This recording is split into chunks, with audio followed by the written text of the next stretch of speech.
नमस्ते, मैं एडवोकेट पूजा भदौतिया फिर से आपके सामने एक नई और बहुत महत्वपूर्ण रूलिंग आपके सामने लेकर आई हूँ। सुप्रीम कोर्ट से रिलेटेड है ये। सुप्रीम कोर्ट ने एक बहुत अच्छा जजमेंट दिया है उन लोगों के लिए जिनके साथ सड़क दुर्घटना होती है और उनको बीमा कंपनी से मुआवजा लेना होता है। तो उसमें कुछ पॉइंट ऐसे कुछ इश्यूज़ फंस जाते हैं, जैसे कि आपकी कोई आय नहीं है और या फिर आप नाबालिग हैं, तो ये तय करना मुश्किल हो जाता है बीमा कंपनी के लिए कि आपको कितना मुआवजा दिया जाना चाहिए बीमा कंपनी के थ्रू। तो वहाँ पे बीमा कंपनी कहीं ना कहीं बचना चाहती है, अपना बचाव निकालती है कि कम से कम पैसा आपको दिया जाना चाहिए। उसमें सुप्रीम कोर्ट का एक बहुत अच्छा स्केल आया है जो कि आप लोगों के सभी के फेवर में है। पूरा वीडियो देखिएगा तभी आपको पूरी जानकारी मिलेगी। आप लोग मेरा वीडियो आधा अधूरा देखकर बहुत सारे ऐसे प्रश्न करते हैं जिनका जवाब उसी वीडियो में छिपा होता है। अगर आप पूरा वीडियो देखें तो आपको सब अपने उस मैटर से रिलेटेड जो मैंने वीडियो बनाया है उससे रिलेटेड सारे प्रश्नों के जवाब उसी में मिल जाएंगे या मिले होंगे। सुप्रीम कोर्ट का फैसला है इस मैटर पे, दुर्घटना के मैटर पे, कि अगर आप मोटर दुर्घटना दावे में आय का प्रमाण पत्र नहीं दे सकते हैं किसी भी कारणवश, तो बीमा कंपनी को न्यूनतम वेतन की जानकारी देनी होगी। मैटर क्या है पूरा जान लेते हैं और इसमें आपके लिए फेवरिज्म क्या है वो भी जानते हैं। महत्वपूर्ण अपडेट है ये आप लोगों के लिए और ख़ासकर आपसे ज़्यादा नाबालिगों के लिए, यानी कि नाबालिगों के लिए मुआवजा बढ़ाया गया है। पहले जो नाबालिग थे जिनकी दुर्घटना हो जाती थी, जिनके साथ सड़क दुर्घटना हो जाती थी, उनका जो मुआवजा था वो अमाउंट था 8.65 लाख, इन द सेंस कि करीबन 8.5 लाख के आसपास का मुआवजा था ये आय में। और जो अब बढ़ाकर सुप्रीम कोर्ट ने 35.5 नहीं कहेंगे, 35.90 यानी कि 35,90,000 तक का कर दिया है। सड़क दुर्घटना में स्थायी विकलांगता का शिकार हुए एक नाबालिग के मामले में सुप्रीम कोर्ट ने मुआवजे में महत्वपूर्ण वृद्धि की है। वृद्धि किस तरीके से हुई है उसके बारे में जान लेते हैं। सुप्रीम कोर्ट का महत्वपूर्ण फैसला है ये। नाबालिग बच्चे को मुआवजे के लिए गैर कमाऊ व्यक्ति की श्रेणी में नहीं रखा जा सकता है।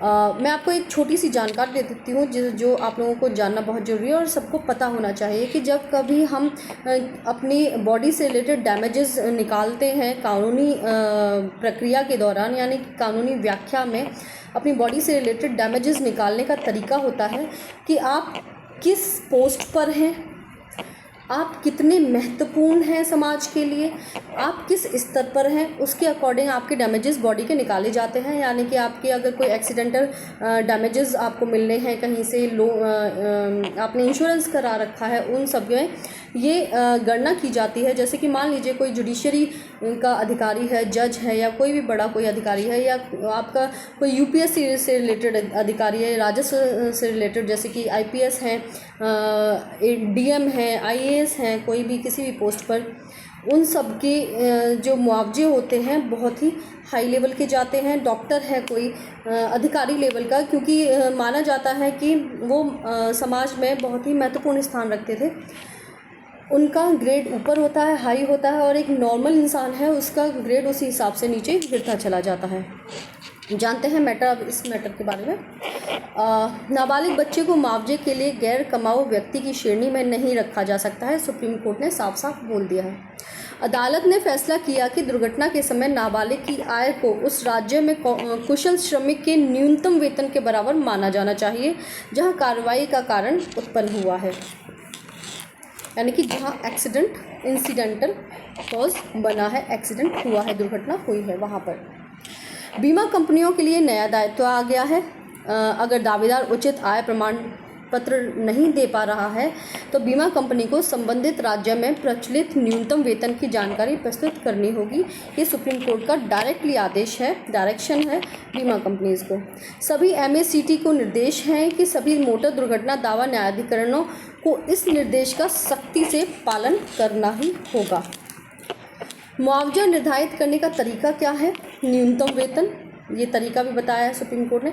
न्यूनतम वेतन, मान लीजिए कोई राज्य है जिसमें कि 2000 में कुशल श्रमिक के लिए न्यूनतम वेतन था 227.85 प्रतिदिन के हिसाब से, तो उसको मासिक आय निकाल लेनी होगी गणना करके, यानी कि इसके हिसाब से 6,836 रुपये प्रतिमाह का पूर्णांक बनेगा करीबन, और भविष्य संभावना जो होंगी वो भी जोड़ी जाएंगी, वो 40% में जोड़ी जाएंगी, यानी कि उस मासिक आय के साथ में 40% अतिरिक्त जोड़ा जाएगा मासिक आय का, जो कि भविष्य संभावना के नाम पर होगा। अतिरिक्त मुआवजा गैर आर्थिक नुकसान के लिए क्या होगा वो भी जान लेते हैं। 5 लाख रुपए जोड़े जाएंगे दर्द और पीड़ा के लिए। 3 लाख रुपए और जोड़े जाएंगे आपकी विवाह संभावनाओं का नुकसान होने के लिए, यानी कि आपका कोई ऐसा अंग खराब हुआ है दुर्घटना से जो कि आपकी विवाह की संभावनाओं को कम कर देता है, विवाह होने की संभावनाओं को। 5 लाख रुपए आपके कृत्रिम अंग के लिए होंगे, जो आपका कोई कृत्रिम अंग लगाना जरूरी हो जाता है दुर्घटना के बाद आपके शरीर में, उसके लिए 5 लाख रुपए जोड़े जाएंगे। और 90% आपको मिलेगा स्थायी विकलांगता के लिए, जो कि आपकी कोई आपकी नहीं, मतलब किसी की भी स्थायी विकलांगता हो चुकी हो उसके लिए 90% मिलेगा। सुप्रीम कोर्ट ने 18 का गुणक लागू करके 90% स्थायी विकलांगता के आधार पर कुल मुआवजा निर्धारित किया है। मामले की पृष्ठभूमि क्या थी वो जान लेते हैं, क्योंकि वो जानना बहुत ज़रूरी होता है ताकि आप उसका आकलन लगा सकें किस स्थिति में, किस परिस्थिति में क्या मिल सकता है।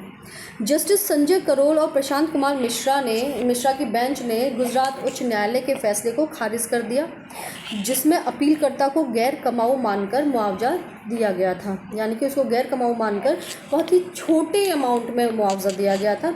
अदालत ने बेबी साक्षी ग्रेओला बनाम मंजूर अहमद साइमन, जो कि 2024 का डिसीजन था, के मामले का हवाला दिया, जहां एक नाबालिग लड़की को भी दुर्घटना के समय कुशल श्रमिक के न्यूनतम वेतन के अनुसार मुआवजा दिया गया था।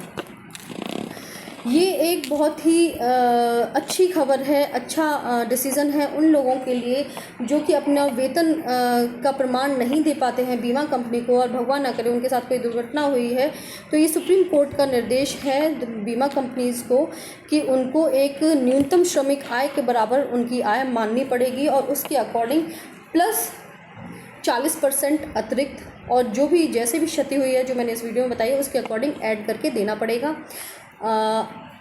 आप इसके अलावा ये जानते हैं कि मोटर दुर्घटना के दावेदार के रूप में आपको न्याय संगत मुआवजे का पूरा अधिकार है, भले ही आपके पास आय का प्रमाण हो या ना हो। सुप्रीम कोर्ट का यह फैसला हितेश नागजी भाई पटेल बनाम बाबाजी भाई नागजी भाई राबड़ी के द्वारा दिया गया कि आपको न्याय संगत मुआवजे का पूरा अधिकार है, चाहे आपके पास आय का प्रमाण पत्र हो या ना हो। तो आपकी नॉलेज में कोई भी ऐसा बंदा है, ऐसा कोई इंसान है जो ऐसी किसी प्रॉब्लम से जूझ रहा है, तो उसके साथ ये वीडियो ज़रूर शेयर करें, और एक दूसरे के अपने रिलेटिव या नोन के साथ भी शेयर करें, ताकि उनसे रिलेटेड कोई ऐसा बंदा हो जो उनकी नॉलेज में हो तो उसकी हेल्प हो सके। जितना हो इन वीडियोस को इतना फैलाएं एक दूसरे में, ताकि आपको कानूनी तौर पर जितनी नॉलेज होनी चाहिए उतनी ही सबको मिल सके, आपके नोन को, रिलेटिव को, सबको मिल सके। मेरी एक ये छोटी सी पहल है इतना समाज में जागरूकता फैलाने की कानूनी तौर पर, कि आप लोगों को खुद से और समाज से रिलेटेड कानूनी नॉलेज होनी चाहिए। इसलिए मैं आपके लिए डेली कोई ना कोई रूलिंग जो आपसे रिलेटेड है, समाज से रिलेटेड है, आज के टाइम से रिलेटेड है, उनको इकट्ठा करके उनका पूरा ज्ञान निचोड़ निकाल कर आपके सामने लेकर आती हूँ। अगर मेरी ये मेहनत आपको सही लगी हो, अच्छी लगी हो, और ये डिसीज़न अगर आपको सही लगा है या आपकी कुछ और राय है, तो आप कमेंट बॉक्स में ज़रूर लिखें। मेरी वीडियो को लाइक करें, चैनल को सब्सक्राइब करें, और वीडियोस को जितना शेयर कर सकते हैं एक दूसरे के साथ में उतना करें, ताकि सबको मौका मिले कानूनी ज्ञान रखने का। धन्यवाद।